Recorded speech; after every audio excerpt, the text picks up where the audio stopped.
Hi friends, welcome to back my channel. Today now International Women's Day. तो सबु माँ मान को मोर हृदय सहित सादर प्रणाम जनाऊँगी। तो भाविली कि सबुदिन तो ब्लॉग बनाऊँगी बट आज किसी ब्लॉग नुहे बट आज किसी माँ विषय दुई पद कहबी खाली।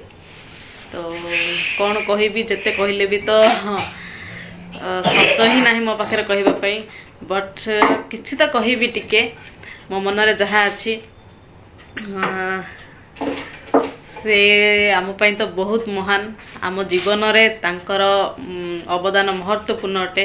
कारण जदि आम छोट बड़ होइचे तो ताहापाई माँ ही आम आज एठी आसी पहुँची पारिचे। तो आम जन्म ठू आज पर्यंत जहाँ भी आम किसी शिखीचे करिचे सबू से ही शिखेचे आमको, से ही आमको गढ़ा शिखेचे, से ही आमको कहवा शिखेचे, से आमको खाइबा शिखेचे, से आमको लेखिबा शिखेचे, से आमको पिंधिबा शिखेचे। आम जीवन को सी गोटे बहुत भल भाव एमती तैयारी कर देछि कि जहाँ कि आम जीवन आ किसी दरकार नहीं। तो माँ हूँ एमती एक गोटे देवी, सी आम देवी ही सदृश। तो से एमती एक देव कि आम सब क्षेत्र से साहाय्य करे, सपोर्ट करे। तो तांका अवदान महत्वपूर्ण आम जीवन रे। बट आजिका डेट रे कौन होची ना समाज रे माँ को निर्यातना दिया जाउछि, सेमानंको वृद्धावस्था घर काढ़ा जाउछि बा वृद्धाश्रम को पठा जाउछि। एई सब कौन पई जे जदि आमको 30 वर्ष रखि पारिला आमे कौन ताकू 30 दिन भाई रखि पारिबानी। बट कहीं भी आज बुढ़ा बुढ़ी माँ बापा मानक रखा चाहूना बट सेमती कहीं भी करंतु नहीं। कारण माँ को दुख दे कहीं भी शांति बंचिनी कि बंची पारिबो नहीं। तो सबू भाई भौणी मानक मुझे कहबी कि माँ बापा को भल पाइबा दिंतु, माँ को सेतिकी भल पातु कि सी जमी। कारण गोटे माँ जी छुआ को भल पाई पारे ना, जी तार जीवन ठू भी अधिका से तार केयर करे ना, आम से करें बट से ना भी तो किसी भी तो करें। आमर तो सेतिकी ही कर्तव्य छुआ हिसाब रे आमर। तो आमे तांको सेतिकी रेस्पेक्ट देबा, सेतिकी केयर करिबा, से मानको भल रखिबा वृद्धावस्था रे। तो सेतिकी ही गोटे माँ से समय आशा करथाए जे ता पिला ताको भल से रखू, भल से पचारू। तो निहाती आमे सेतिकी आमर कर्तव्य। तो माँ हेउची मंगलमयी, ममतामयी, क्षमामयी, दयामयी, मातृमयी। ता विषय आउ कौन बा अच्छी सी सब किसी अधिकारिणी अटे। तो स्वयं से माँ दुर्गा हो पारे, माँ सरस्वती हो पारे, माँ लक्ष्मी का रूप नहीं पारे। से सब किसी जड़े नारी बा जड़े माँ ता छुआ पाई से सब किसी करि पारे। बट सी जदि दुनिया जदि कहा को भल पाए ना, सी ता छुआ को फास्ट भल पाए। तो स्वामी को भी पछरे रखी दिए बट छुआ को तार फास्ट भल पाइबा दिए। तो कारण से ही भल पाइबा गोटे माँ भीतर देखा जाई पारे। तो मु जिते बड़े छोट थी ना सेते बड़े मो मम्मी भी मते बाड़ी तो बुझे भी। तो से समय मत लगे कि मु ठीक करुचे, मो मम्मी कहीं मते पिटुची काय कहीं बा एमती करुची।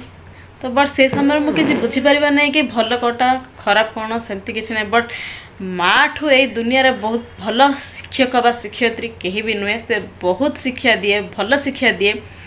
तो से समय बुझीपर नहीं। बट आज जो मो माँ होती तो से ही भावना तो मैंने मु बहुत भल भाव बुझी सारी जे मत से कहीं मो माँ मो मम्मी मत एमती आकट करुले बा तैयारुले।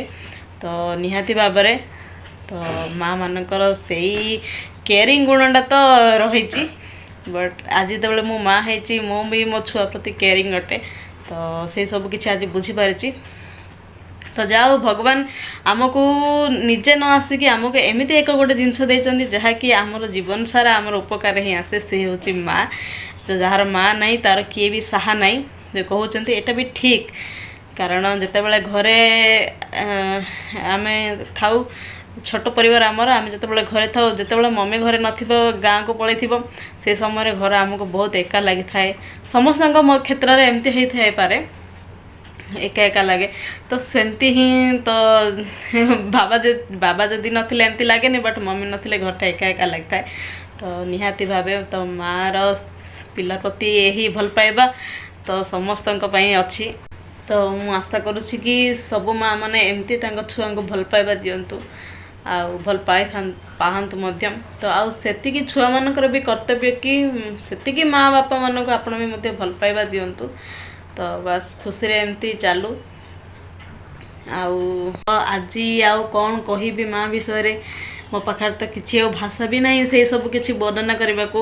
ବଟ୍ ଯେତିକି ହୃଦୟରୁ ଆସୁଛି ମୁଁ ସେତିକି ହିଁ କହୁଛି, ମୁଁ ସେୟାର କରୁଛି ମୋ ଭାବନାକୁ। ସିଏ ତ ଆମକୁ ସବୁ କିଛି ଶିଖେଇ ଦେଇଛି, ଖାଇବା ଶିଖେଇଛି, ଲେଖିବା ଶିଖେଇଛି, ପଢ଼ିବା ଶିଖେଇଛି, ଚାଲିବା ଶିଖେଇଛି, ହସିବା ଶିଖେଇଛି, କାନ୍ଦିବା ଶିଖେଇଛି, ସେ ସବୁ କିଛି ଶିଖେଇଛି। ବଟ୍ ଏଇ ଜୀବନରେ ଯଦି ସବୁଠୁ ଉଚ୍ଚରେ ଯଦି କିଏ ଥାଏ ନା, ସିଏ ହେଉଛି ମା। ତ ସିଏ ଗୋଟେ ଦେବୀ ସଦୃଶ, ଆମ ଆତ୍ମାର ବହୁତ ନିକଟତର ସିଏ। ତ ତେଣୁକରି ମୁଁ ସବୁ ମାଆ ମାନଙ୍କୁ ହୃଦୟର ସହିତ ନମସ୍କାର କରୁଛି, ସେମାନଙ୍କ ଚରଣରେ କୋଟି କୋଟି ପ୍ରଣାମ ଜଣାଉଛି। ଆପଣଙ୍କର ଅବଦାନ ଛୁଆମାନଙ୍କ ଜୀବନ ପ୍ରତି ବହୁତ ମହତ୍ତ୍ୱପୂର୍ଣ୍ଣ ବା ଅବଦାନ ରହିଛି। ସବୁ କିଛି ଜିତିପାରେ ସେ, ସବୁ କିଛି ସହିପାରେ ସେ, ସବୁ କିଛି ରଖିପାରେ ସେ, ସବୁ କିଛି ବୁଝାଇପାରେ ସେ ଆଉ କେହି ନୁହେଁ, ସିଏ ହେଉଛି ଆମ ମା। Love you mom. तो दुनिया में सबसे बड़ा योद्धा माँ होती है। This line is all right.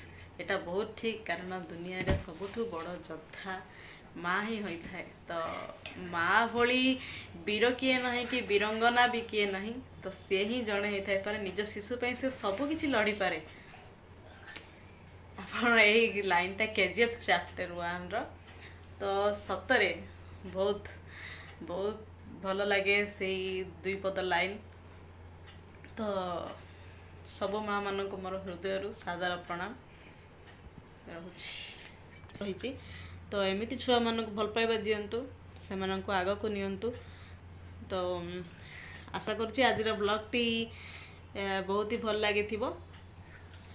जदि भल लगी था ताले वीडियोटी को लाइक शेयर एंड सब्सक्राइब करेंगे। तो सबु माँ मानकर चरण तरे कोटि कोटि प्रणाम, समस्त को सादर हृदय मोर प्रणाम जनाऊँगी। तो भगवान जय जगन्नाथ आपन को भल रखिथांतु। सबु माँ मानक मध्य एमती मुहरे हस भरी रही था। तो भल रुहंतु। रहुची, नमस्कार।